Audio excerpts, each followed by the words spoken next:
अस्सलाम वालेकुम। आज वाली वीडियो में हम जो है वो आइगन वैल्यूज़ की कुछ जो है प्रॉपर्टीज़ देखेंगे। तो स्टार्ट करते हैं। पहली जो है हम प्रॉपर्टी जिसे हम देखेंगे वो ये है कि उसमें हम कंसिडर करेंगे ए स्क्वायर की आइगन वैल्यूज़ को और उसके आइगन वेक्टर्स को। कि हमें पता है कि अगर हम कोई भी मैट्रिक्स ए है उसकी जो है वो आइगन वैल्यू देखें तो वो हमारे पास लैम्डा होती है और उसका आइगन वेक्टर जो है वो हमारे पास क्या होता है, एक्स होता है। A X is equal to lambda X हम लिखते होते हैं।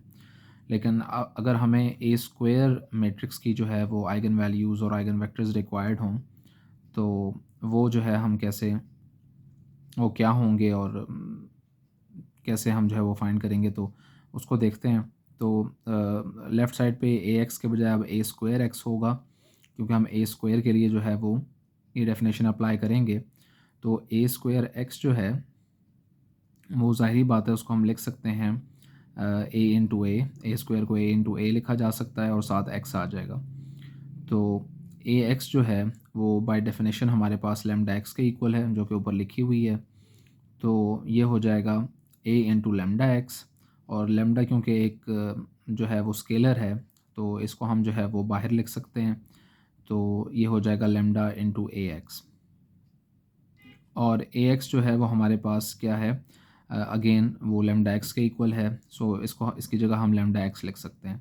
सो ये हो जाएगा लैम्डा इंटू लैम्डा एक्स,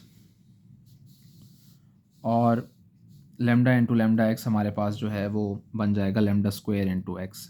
यानी ए स्क्वायर एक्स जो है वो इक्वल होता है लैम्डा स्क्वायर एक्स के। मतलब अगर आप ए स्क्वायर के की आइगन वैल्यू अगर जो है वो देखना चाहें तो वो इक्वल होती है लैम्डा स्क्वायर के। और लेकिन आइगन वेक्टर जो है वो हमारे पास सेम ही रहता है, मतलब वो एक्स ही है, ए के केस में भी और ए स्क्वायर के केस में भी। तो यहाँ पे ये नीचे मैंने चीज़ लिखी भी है कि this means that A square has the same eigen vectors as A, but its eigen values are square of that of eigen values of A की जो आइगन वैल्यू थी वो लैम्डा थी, और ए स्क्वायर के लिए हमने आइगन वैल्यू भी फाइंड की है, वो लैम्डा स्क्वायर के इक्वल आई है। इसी तरह जैसे कि मैट्रिक्स का स्क्वायर करने से उसकी आइगन वैल्यू का जो है वो क्या हुआ है, हमारे पास स्क्वायर हुआ है। इसी तरह जो है सिमिलरली एक क्यूब अगर हम करेंगे, यानी मैट्रिक्स का क्यूब करेंगे, तो उसकी आइगन वैल्यू जो है उसका भी क्यूब हो जाएगा, यानी लैम्डा क्यूब हो जाएगा। लेकिन आइगन वेक्टर पे कोई फ़र्क नहीं पड़ेगा, आइगन वेक्टर वही रहेगा जैसे ए के केस में था, यानी एक्स ही रहेगा। तो हम इस रिज़ल्ट को जो है वो जनरलाइज़ कर सकते हैं और हम लिख सकते हैं कि A N X is equal to lambda N X. मतलब ए की जो भी हम पावर लेंगे तो आइगन वैल्यू की भी सेम पावर जो है वो ली जाएगी उस पर्टिकुलर मैट्रिक्स की आइगन वैल्यू के तौर पे। ये पहली प्रॉपर्टी है हमारे पास। अब हम सेकंड प्रॉपर्टी को देखते हैं।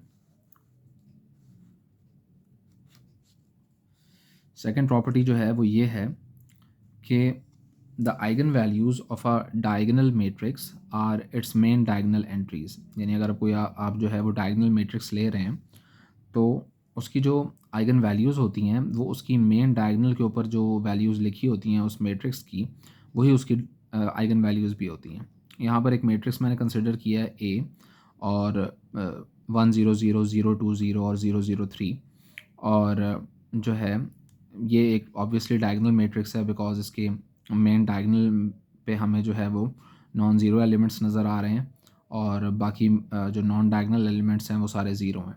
तो ये एक डायगोनल मैट्रिक्स है, और इसकी जो आइगन वैल्यूज़ होंगी वो इसकी मेन डायगोनल वाली एंट्रीज़ ही होंगी, और इसकी मेन डायगोनल वाली एंट्रीज़ जो हैं वो 1 2 और 3 हैं। तो इसकी आइगन वैल्यूज़ भी जो हैं वो 1 2 और 3 होंगी। और हम ये कैसे कह सकते हैं कि ऐसा होता है, वो आगे जो है मैं प्रूव करता हूँ।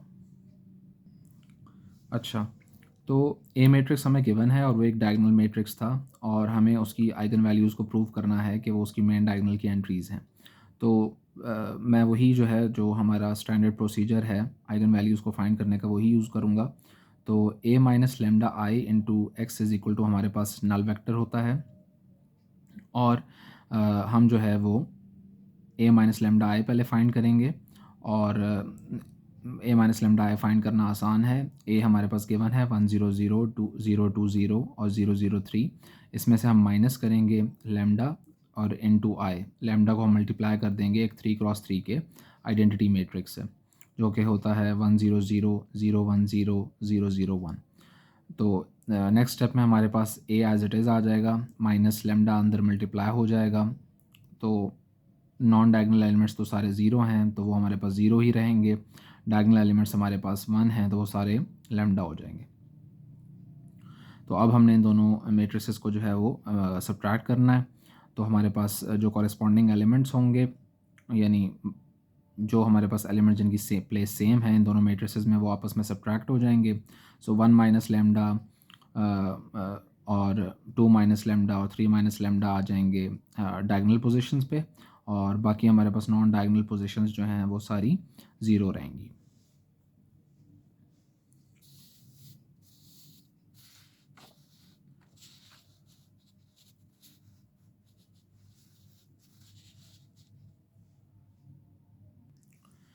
सो ए माइनस लेमडा हम फाइंड कर चुके हैं, और ये चीज़ मैं अपनी एक वीडियो में जो है वो एक्सप्लेन भी कर चुका हूँ कि अगर हमें लेमडा की वैल्यू चाहिए यहाँ पे, और हमें जो है वो बेसिकली हम इंटरेस्टेड जो होते हैं वो आइगन वेक्टर में होते हैं। तो आइगन वेक्टर अगर हमें जो है वो नॉन ज़ीरो चाहिए हों, तो उसके लिए ज़रूरी होता है कि हम जो है ए माइनस लेमडा आई जो है उसको सिंगुलर मैट्रिक्स कंसिडर करें, और उसका डिटर्मिनेंट जो है वो ज़ीरो के इक्वल हो। क्योंकि ज़ीरो आइगन वेक्टर में हम एज सच इंटरेस्टेड नहीं होते।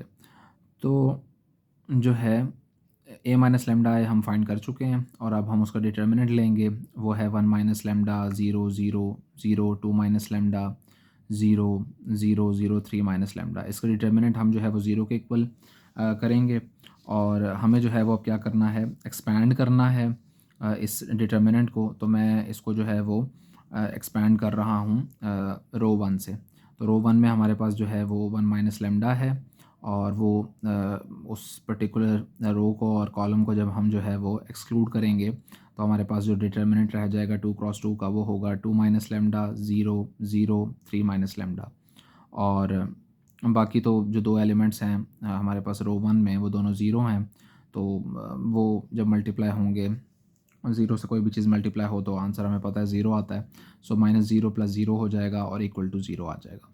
तो यहाँ पर हमारे पास जो है 2x2 डिटर्मिनेंट जो है उसको हम फाइंड ऐसे ही करते हैं कि मेन डायगोनल के एलिमेंट्स जो हैं वो मल्टीप्लाई हो जाते हैं। So 2 minus lambda into 3 minus lambda हो जाएगा, और माइनस ज़ीरो इंटू ज़ीरो हो जाएगा, minus zero into zero which is zero. So हमारे पास ज़ीरो जो है वो ख़त्म हो जाएगा। तो 1 माइनस लेमडा मल्टीप्लाई हो जाएगा 2 माइनस लेमडा और 3 माइनस लेमडा से, और ये तीनों फैक्टर्स इक्वल टू क्या हो जाएंगे, ज़ीरो मल्टीप्लाई हो जाएंगे और इक्वल टू ज़ीरो हो जाएंगे। अब ऑब्वियसली हम लेमडा में इंटरेस्टेड हैं, यानी आइगन वैल्यू में इंटरेस्टेड हैं। तो हमें जो है वो क्या करना है, बारी बारी इन फैक्टर्स को जो है वो इक्वल टू ज़ीरो पुट करके यहाँ से आइगन वैल्यू निकालनी है। तो मैथमेटिक्स में बेसिकली यही है कि अगर अब तीन चीज़ों का प्रोडक्ट इक्वल टू ज़ीरो है, तो या तो वो तीनों ज़ीरो के इक्वल होंगी, या एटलीस्ट उनमें से एक तो ज़ीरो होगी। सो 1 माइनस लेमडा जो है वो ज़ीरो के इक्वल पुट करेंगे, तो जो है माइनस लेमडा 1 उधर जो है राइट साइड पे शिफ्ट हो जाएगा। तो हमारे पास आ जाएगा माइनस लेमडा इक्वल टू -1। इसी तरह 2 माइनस लेमडा से आ जाएगा माइनस लेमडा इक्वल टू -2। इसी तरह 3 माइनस लेमडा को जब ज़ीरो के इक्वल पुट करेंगे तो आ जाएगा माइनस लेमडा इक्वल टू -3। और नेगेटिव साइंस कट हो जाएंगे तीनों में, तो आइगन वैल्यूज़ यानी लेमडा की वैल्यूज़ आ जाएंगी 1, 2 एंड 3। यही हमारे पास जो है वो एंट्रीज़ थी हमारे गिवन डायगोनल मैट्रिक्स की।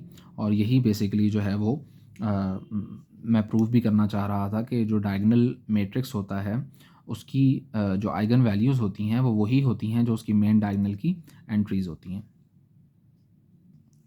अच्छा, तो अब जो है हम अपनी नेक्स्ट प्रॉपर्टी देखते हैं आइगन वैल्यूज़ की। तो नेक्स्ट प्रॉपर्टी जो है वो ये है कि the eigen values of a triangular matrix are also its main diagonal entries. यानी जैसे हमने डायगोनल मैट्रिक्स के केस में कहा कि जो आइगन वैल्यूज़ हैं वो क्या होती हैं, मेन डायगोनल की एंट्रीज़ होती हैं। इसी तरह जो ट्रायंगुलर मैट्रिक्स होता है, यानी अपर ट्रायंगुलर मैट्रिक्स और लोअर ट्रायंगुलर मैट्रिक्स, उनकी भी जो आइगन वैल्यूज़ होती हैं वो उनकी मेन डायगोनल की एंट्रीज़ होती हैं। जैसे यहाँ पर एक मैट्रिक्स मैंने लिखा है 1 -1 0 और 2।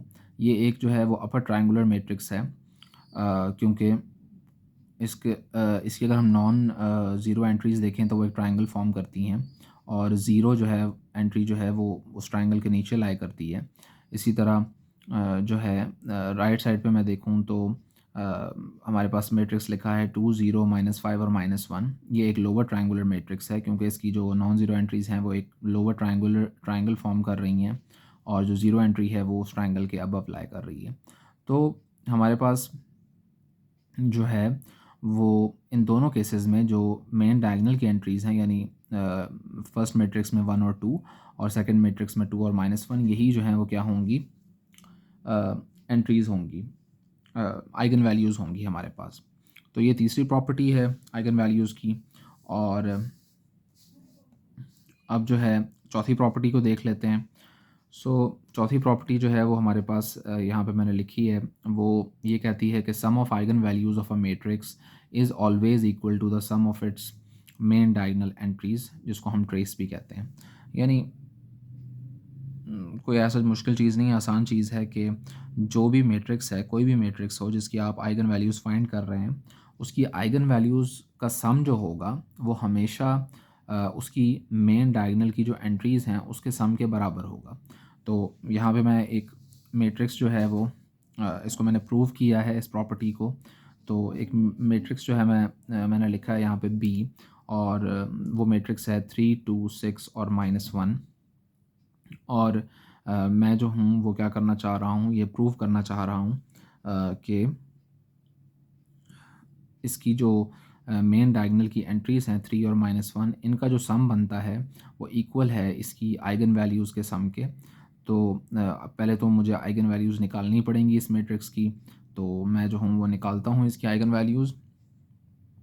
तो हमारे पास जो है वही स्टैंडर्ड प्रोसीजर है आइगन वैल्यूज़ निकालने का। बी माइनस लैम्डा आई का डिटर्मिनेंट लेंगे और उसको जो है इक्वल टू ज़ीरो पुट करेंगे।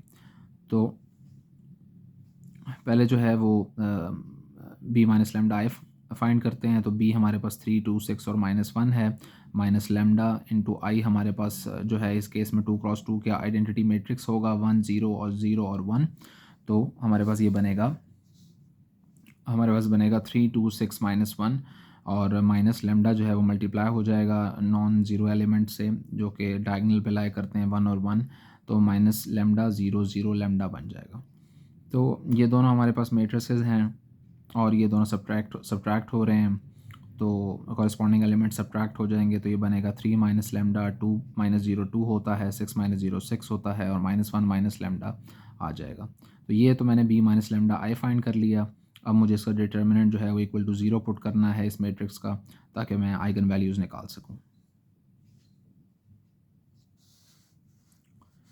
तो ये डिटर्मिनेंट मैंने इक्वल टू 0 पुट कर दिया। बी माइनस लैम्डा आई, 3 माइनस लैम्डा 2 6 और -1 माइनस लैम्डा का डिटर्मिनेंट, और ये मैं इक्वल टू 0 पुट कर रहा हूँ। सो हमारे पास जो है वो हम फाइंड कर लेंगे, जो 2 क्रॉस 2 का डिटर्मिनेंट है उसको फाइंड करने का हमें तरीका पता है। तो मेन डायगोनल के एलिमेंट्स 3 माइनस लैम्डा और -1 माइनस लैम्डा हैं, वो मल्टीप्लाई हो जाएंगे, माइनस हो जाएगा जो जो मेन डायगोनल के एलिमेंट्स नहीं हैं, वो आपस में मल्टीप्लाई होके सब्ट्रैक्ट हो जाएंगे। सो 2 इंटू 6 हो जाएगा इक्वल टू 0। 3 माइनस लैम्डा को -1 माइनस लैम्डा से मल्टीप्लाई करेंगे, 3 -1 से मल्टीप्लाई होगा तो हो जाएगा हमारे पास -3। और इसी तरह हमारे पास जो है वो 3 माइनस लैम्डा से मल्टीप्लाई होगा तो -3 लैम्डा, माइनस लैम्डा -1 से मल्टीप्लाई होगा तो हो जाएगा प्लस लैम्डा, और माइनस लैम्डा से मल्टीप्लाई होगा तो हो जाएगा प्लस लैम्डा स्क्वायर, और 2 इंटू 6 हमारे पास हो जाएगा 12। सो -12 इक्वल टू 0। और लाइक टर्म्स को सॉल्व करेंगे तो लैम्डा स्क्वायर और -3 लैम्डा प्लस लैम्डा हमारे पास हो जाएगा -2 लैम्डा, और -3 -12 हो जाएगा -15। तो ये हमारे पास एक quadratic equation in terms of lambda आ जाएगी, जिसको हम जो है वो सॉल्व करेंगे तो हमारे पास लैम्डा यानी आइगन वैल्यूज़ आ जाएंगी। तो मैं इसको मिडिल टर्म ब्रेक कर रहा हूँ। इसकी मिडिल टर्म ब्रेक करेंगे जब, तो हमारे पास हमें ऐसे दो फैक्टर्स चाहिए जिनको सब सॉल्व करके -2 आए और जिनको मल्टीप्लाई करके -15 लैम्डा स्क्वायर आए। तो 3 लैम्डा और -5 लैम्डा हमारे पास दो इस तरह के नंबर्स हैं जिनको सॉल्व किया जाए तो -2 लैम्डा आता है और जिनको मल्टीप्लाई किया जाए तो -15 लैम्डा स्क्वायर आता है। तो पहली दो टर्म्स में से मैं लैम्डा कॉमन ले सकता हूँ, तो लैम्डा +3 आ जाएगा, और दूसरी दो टर्म्स में से मैं -5 कॉमन ले सकता हूँ, तो लैम्डा +3 आ जाएगा। अब इन दोनों टर्म्स में हमारे पास लैम्डा +3 कॉमन है, तो वो मैं कॉमन ले सकता हूँ और पीछे लैम्डा -5 बच जाएगा। इन दोनों का जो फैक्टर्स का जो प्रोडक्ट है वो इक्वल टू 0 है, और लैम्डा +3 यानी जब दो नंबर्स का प्रोडक्ट इक्वल टू 0 आता है तो उनमें से एटलीस्ट एक का 0 होना तो ज़रूरी है। एट मोस्ट दोनों भी हो सकते हैं और एटलीस्ट एक तो होगा। सो लैम्डा -3 इक्वल टू 0 हो सकता है, सॉरी लैम्डा +3, और लैम्डा -5 इक्वल टू 0 भी हो सकता है। तो यहाँ से लैम्डा की वैल्यू आ जाएगी -3 और लैम्डा की वैल्यू आ जाएगी 5। तो ये दो हमारे पास आइगन वैल्यूज़ आ गई, 5 और -3। अब इनका हम क्या करते हैं, सम फाइंड करते हैं अपनी प्रॉपर्टी को प्रूव करने के लिए। तो सम ऑफ आइगन वैल्यूज़ जो है वो हो जाएगा 5 प्लस -3, और प्लस माइनस माइनस होता है, सो 5 - 3 हमारे पास आ जाएगा 2। तो आइगन वैल्यूज़ का जो सम है वो आ गया 2, और डायगोनल एंट्रीज़ जो हमारे पास थी गिवन मैट्रिक्स की, उनका जो सम है वो है 3 + -1, यानी एंट्रीज़ जो थी वो 3 और -1 थी, और उनका जो सम है वो इक्वल आएगा 2 के। सो 3 - 1 2 के इक्वल होता है। तो ये चीज़ प्रूव हो गई कि आइगन वैल्यूज़ जो हैं वो हमारे पास किसी भी मैट्रिक्स की हों, उनका जो सम होता है वो इक्वल होता है उस मैट्रिक्स की डायगोनल एंट्रीज़ के सम के। अब जो है वो लास्ट प्रॉपर्टी हम देख लेते हैं जो हम इस वीडियो में डिस्कस करेंगे आइगन वैल्यूज़ की, और वो ये है कि product of eigen values of a matrix is equal to its determinant. मतलब जो आइगन वैल्यूज़ किसी भी मैट्रिक्स की होती हैं, उनका जो प्रोडक्ट होता है, यानी उनकी जो मल्टीप्लिकेशन होती है, वो हमेशा इक्वल आंसर देती है किसके, उस मैट्रिक्स के डिटर्मिनेंट के। तो यहाँ पर हमने जो मैट्रिक्स लिया था 3 2 6 और -1, उसको हम देख लेते हैं, उसका डिटर्मिनेंट फाइंड करते हैं।